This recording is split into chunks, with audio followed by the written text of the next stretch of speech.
we thought you might like to learn a little bit about what we do behind the scenes to preserve rainforest plants. One of the easiest ways to preserve plant species is through seed banking, but there's not a lot that we know about how rainforest seeds will respond to that. So one of the first things we do is collect rainforest seeds and just see how they respond to drying and to freezer storage, which is what we normally do with our preservation of seeds. If they don't, then we have to try and preserve them some other ways. And so we have a whole team who's working on growing potted collections of critically endangered species like the Wollemi pine and Rhodomyrtus sidioides. And then we have another team who's working on getting those species into tissue culture and to cryopreservation as a long-term safeguard against extinction. So come and have a look in our labs and we'll introduce you to everybody. Before we can test how species respond to drying and freezing under sub-zero temperatures in seed banks or use them in restoration, we need to be able to germinate them. So some seeds actually germinate really easily, but for example, species like this Xeria, they are dormant, which means they need special conditions to be met before they germinate. So they might need exposure to period of low temperatures, for example, or the heat from a fire to crack open hard seed coat, so which initiate the germination. My job is to find out what conditions each dormant species needs. These are collections that we hold in tissue culture, which is a way that we can store the plants out of the environment where they're affected by droughts and floods and diseases like myrtle rust, and we can hold them here safe away from those threats while we continue to do research for their ongoing conservation. Tissue culture is where we store plant material in sterile jars. So our collections are grown on an agar jelly, which we then include all the nutrients, the sugars, the hormones and the other things that plants need to grow that they would normally get out of the soil, and we put those in the jelly so that the plants have access to them, and then we just maintain them over time to keep them growing.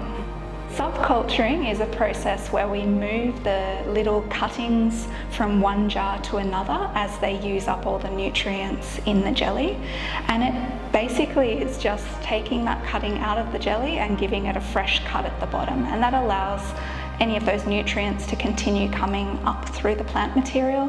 It's just like if you have a bunch of flowers and you might cut off the ends as they start to get a little bit mushy just to increase their lifespan.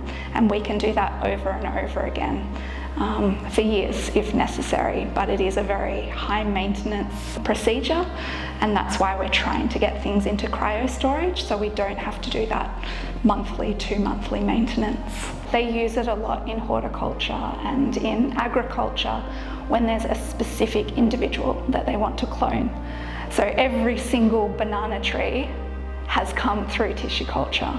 They take the one individual that has the great fruit, you know, the right size, the right colour, whatever the supermarkets require, and then they clone it.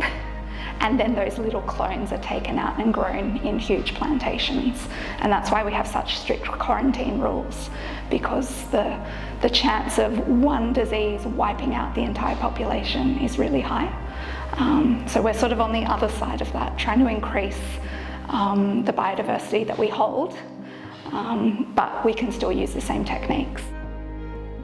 We grow these Wollemis in the nursery in Mount Annan, and some of them do get propagated on to be sold at the Growing Friends nursery. As for the ones up here, they do get translocated back into the wild as well to help boost the numbers. These plants behind me are Rhodomyrtus sidioides, which is the native guava. We have quite a large collection which represents the diversity in the wild across New South Wales, and the purpose of this was to secure this plant in a safe place because it's threatened in the wild by myrtle rust. I haven't actually seen any healthy trees in the wild. If you go out into the wild now, often you will find large mature trees that are almost completely dead. These plants, luckily for them, have a propensity to sucker off their root system. So what you'll often see out in the wild is that the parent plant is close to death, but you've got a number of smaller suckers coming off the roots. And so in cases where we haven't been able to get any cutting material from the parent plant, we've excavated suckers to try and capture the germplasm that way. We maintain the plants by spraying them with fungicide when necessary and looking after them to a high level. The plants are utilised for all sorts of different research by our scientists and others. We've also used them for seed production, for herbarium vouchers, and also to do research in the longer term to hopefully return them to the wild. At the moment, that can't happen because of the threat from myrtle rust, but as an aside to that, we have been sending them out to other organisations so that we're not the only ones to hold this material.